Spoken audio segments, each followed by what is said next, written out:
memperlihatkan anak-anak yang sedang bermain di sebuah halaman. Mereka semua tinggal di sebuah panti asuhan yang dirawat oleh para biarawati. Salah satu biarawati bernama Suster Mary menghampiri mereka untuk berhenti bermain karena harus mengerjakan tugas masing-masing. Awalnya anak-anak tersebut sempat menolak karena mereka masih ingin bermain. Tapi dikarenakan Suster Mary mempunyai sifat yang sedikit galak, pada akhirnya mereka semua langsung menuruti perintah tersebut. Tidak lama dari itu, datanglah sebuah mobil yang melaju kencang menuju ke area panti. Mobil itu sendiri terlihat baru saja membuang sebuah tas besar ke depan panti tersebut dan pergi setelahnya. Dan setelah diperiksa, Suster Mary malah tertinju oleh sebuah tangan anak kecil sampai-sampai dirinya harus terpental. Saat itu jugalah terbongkar sudah bahwa di dalam tas itu terdapat 3 wujud anak bayi yang memiliki penampilan cukup unik. Ketiga bayi itu sendiri terdiri dari seorang bayi berambut mangkok yang bernama Mo, bayi yang berambut keriting bernama Larry, dan juga bayi yang botak bernama Curly. Namun ternyata setelah 10 tahun berlalu, ketiga anak bayi itu harus tumbuh besar menjadi pemicu keresahan di panti tersebut. Beberapa suster juga sudah tidak mau lagi mengurusi mereka yang nakalnya sudah keterlaluan. Salah satu contohnya adalah Suster Mary yang sedang sakit gigi. Bayangkan saja, tanpa alasan yang jelas si suster malah diikat di sebuah meja seolah-olah Suster Mary adalah pasien yang perlu penanganan. Mereka juga berencana untuk mencabut giginya Suster Mary dengan cara membiusnya terlebih dahulu. Hanya saja, biusnya bukanlah menggunakan obat, melainkan menggunakan sebuah palu yang berujung Suster Mary harus pingsan dalam seketika. Akibat perbuatan tersebut, seorang kepala suster di panti itu pun mulai menghampiri kamar mereka bertiga. Ya, walaupun pada ujungnya mereka semua bertindak seolah-olah tidak terjadi apa-apa. Kemudian di saat sedang makan siang, seorang suster bernama Rosemary memberitahu kepada kepala panti bahwa akan ada pasangan suami istri yang ingin mengadopsi anak dari panti ini. Atas informasi tersebutlah, seorang suster bernama Ricardo langsung memberi saran untuk menyembunyikan anak-anak yang lain terkecuali Mo, Larry, dan juga Curly. Itu semua didasari dengan alasan karena para suster sangat ingin mereka bertiga keluar dari panti tersebut.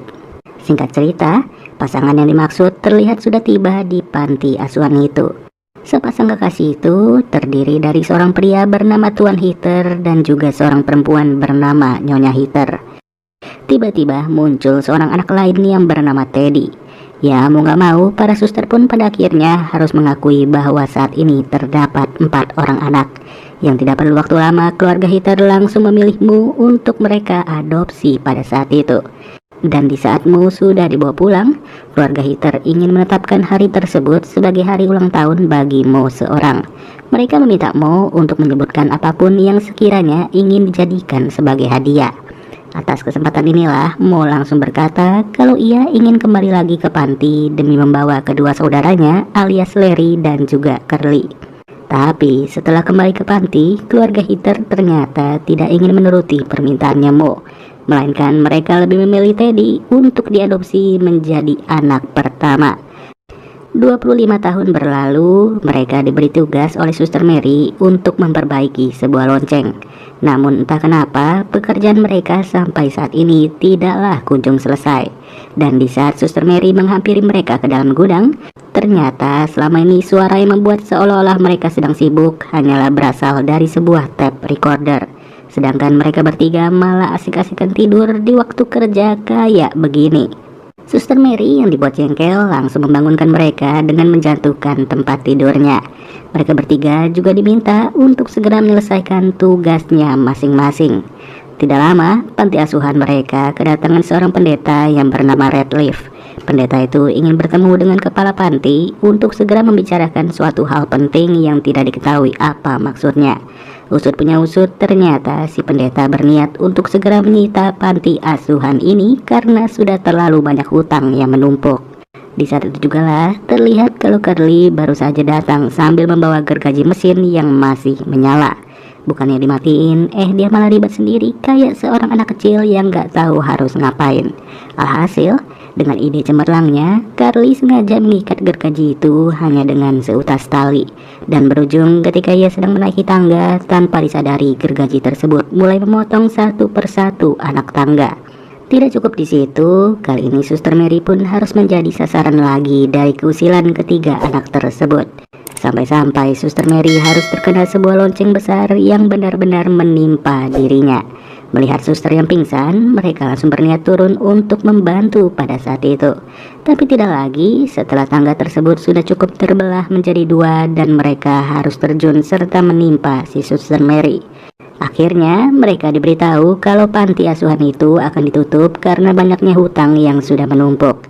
Satu-satunya cara agar panti tetap bisa dibuka adalah dengan melunasi semua hutang yang ada pada saat ini. Itu pun hanya diberi waktu selama 1 bulan tanpa adanya kompensasi sama sekali. Pada saat tersebut, Curly mulai memutuskan untuk segera pergi ke pusat kota demi mencari seseran uang. Sebagai bentuk dukungannya, mereka juga sengaja diberikan sedikit uang oleh para suster untuk modal hidup di kota besar. Setelah itulah, scene berpindah lagi kepada sepasang kekasih yang bernama Lydia dan juga Meg, yang dimana mereka berdua mempunyai niat busuk untuk membunuh suami aslinya dari Lydia. Tidak lama terdengar suara gaduh dari luar yang ternyata itu adalah Larry, Mo beserta Carly yang sedang asik mempromosikan diri mereka demi mendapatkan sebuah pekerjaan. Dari situ, Lydia sengaja datang dan menawarkan mereka bertiga sebuah pekerjaan yang katanya bisa selesai dalam 10 menit. Dan ternyata, mereka disuruh membunuh suaminya Lydia yang tidak tahu menahu akan hal ini. Luar biasanya lagi, pada kondisi tersebut, Meg malah keluar dari dalam mobil dan mengaku bahwa ia adalah suaminya Lydia. Ya, sudah jelas dikarenakan Meg berkata kalau ia adalah suaminya Lydia, maka keberadaannya Max pun langsung dibuat menderita pada saat itu. Alhasil, Lydia yang baru saja melihat kejadian tersebut hanya bisa pergi tanpa berbicara satu kata pun. Sedangkan di sisi lain, Larry, Mo, dan juga Curly masihlah mengharapkan bayaran yang sudah dijanjikan oleh Lydia. Tidak tanggung-tanggung, mereka bertiga berniat untuk mengikuti Lydia sampai ke rumahnya. Dan dari situlah Lydia mulai mendapatkan kabar yang ternyata Meg tidak benar-benar meninggal, melainkan ia berada di rumah sakit serta harus dirawat karena memiliki luka yang cukup parah. Sayangnya, saat tiba di rumah sakit, mereka malah terlambat dan jam berkunjung tidak lagi dibuka. Merasa tidak kehabisan akal, ketika itu juga mereka bertiga langsung menyamar menjadi petugas medis. Setelah berhasil mendapatkan nomor kamarnya Meg, keberadaan mereka mulai dicurigai oleh salah satu resepsionis. Sampai-sampai mereka bertiga harus bersembunyi di suatu ruangan yang ternyata ruangan itu adalah kamar penyimpanan bayi. Staf ruangan yang melihat kehadiran mereka pun langsung menugaskan Carly, Mo, dan juga Larry untuk mengganti popok-popok bayi. Dan ketika si staf ruangan mulai kembali, mereka bertiga langsung kabur begitu saja dan tanpa disengaja mereka menemukan kamar dari Meg sendiri. Agar tidak ada orang lain yang masuk, Mo malah menggunakan pasien yang lain sebagai pengganjal pintu. Tapi bukannya buru-buru, mereka bertiga malah keasikan nonton TV serta tidak sadar sudah mengulur waktu. Di saat itulah, Meg langsung menyembunyikan dirinya setelah ia sadar bahwa kehadiran mereka bertiga akan membawa malapetaka. Sayangnya, usaha Meg harus berujung pada kesia-siaan dan kondisi di ruangan tersebut benar-benar kacau. Tidak lama kemudian, resepsionis yang tadi sengaja kembali lagi dengan membawa 2 orang polisi. Bahkan dalam kondisi seperti ini, salah satu polisi masih sempat dibuat pingsan oleh mereka bertiga. Tidak butuh yang namanya alat kejut, cukup dengan mengandalkan setrika panas, Mo mampu membuat si polisi tak berdaya sama sekali. Di ujung pelariannya, kali ini mereka tidak bisa lagi kemana-mana. Berada di rooftop, membuat ide cemerlang mulai datang secara tiba-tiba dan menyebabkan salah seorang pria harus tertimpa oleh mereka. Tapi siapa sangka pria yang baru saja mereka timpa itu adalah Teddy alias teman satu panti yang sudah diadopsi oleh keluarga Heather. Sedihnya, Nyonya Heather sudahlah meninggal dunia akibat kecelakaan dan hanya tersisa Tuan Heather seorang. Gara-gara pertemuan ini, Teddy langsung menawarkan mereka untuk tinggal di rumahnya.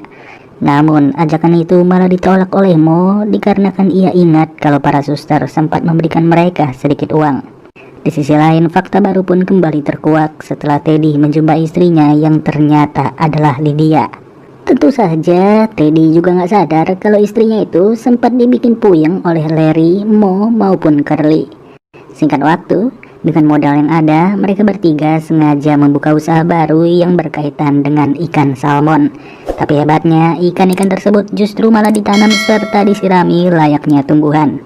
Gak cukup sampai di situ, usaha tersebut ternyata sengaja mereka lakukan di sebuah lapangan golf yang jelas-jelas masih terdapat para pengunjung. Dari situlah, karena sudah dianggap meresahkan, para polisi pun datang untuk menangkap mereka bertiga. Tapi lagi-lagi, kejaran itu tetap saja bisa dihindari oleh mereka yang kali ini malah masuk ke sebuah gedung dari pentas seni. Disitulah mereka saling bertengkar, yang dimana Curly bersama Larry mulai menyalahkan Mo karena sudah menolak sebuah tawaran dari Teddy.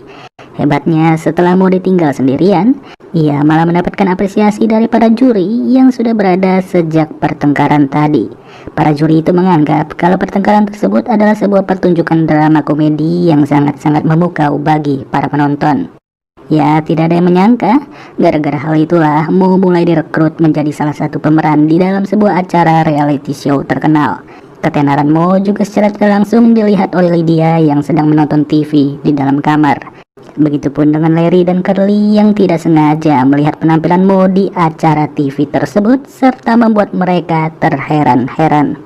Dari sini, Larry dan juga Curly tidak ingin kalah sampai-sampai mereka berusaha untuk meminta uang kepada ayahnya Teddy alias Tuan Heater. Sayangnya, Tuan Heater tidak bisa menuruti permintaan itu, apalagi ia mengaku kalau sekarang ini dirinya juga kekurangan uang. Di lain situasi, para pemeran yang ada di acara reality show tersebut mulai protes akan kehadiran Mo, yang dimana Mo sendiri sudah terlalu sering bermain fisik dan berujung para pemeran itu tidak sanggup lagi untuk berkolaborasi bersamanya. Pada saat itulah, Larry beserta Curly pun datang ke lokasi untuk menjemput Mo yang tidak lagi memiliki seorang teman. Sampai pada akhirnya mereka bertiga sudah tiba di kamarnya Teddy. Di situasi ini, Teddy pun langsung diberitahu bahwa istri beserta selingkuhannya sudah berniat jahat sedari lama. Tapi tiba-tiba, Mac juga hadir di kamar itu sambil menodongkan sebuah pistol kepada mereka. Begitupun halnya dengan Tuan Heater yang baru saja datang serta menodongkan pistol ke arah Mac. Hebatnya, ternyata semua ini merupakan rencana jahat dari Tuan Heater bersama Lydia, yang dimana Lydia juga merupakan selingkuhannya Tuan Heater, dan dengan kata lain selama ini Mac hanya dimanfaatkan oleh Lydia.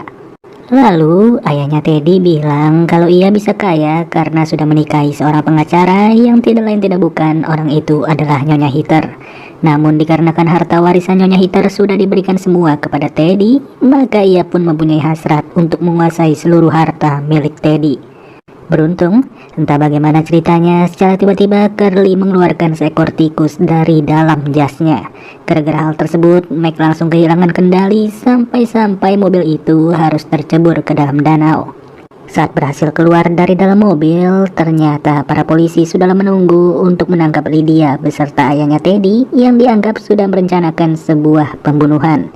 Ya, atas keputusan tersebut, legalah sudah hatinya Larry, Curly, dan juga Mo, yang kali ini mereka bertiga memutuskan untuk kembali ke panti asuhan kesayangan mereka. Tapi ternyata panti asuhan itu sudah jauh berbeda dari yang sebelumnya dan semua anak terlihat begitu bahagia. Seketika itu juga terkuaklah bahwa panti asuhan ini baru saja dibantu oleh salah seorang produser dari sebuah program TV. Dan ia juga berkata akan melakukan kerjasama dengan mereka bertiga untuk menjadi pemeran di dalam acara reality show berikutnya. Dari situlah semua pun langsung berakhir dengan bahagia, begitu juga dengan Teddy yang sudah memiliki pasangan baru. Ya, pada intinya sih film ini mengajarkan kita bahwa tidak ada yang tidak mungkin di dunia ini.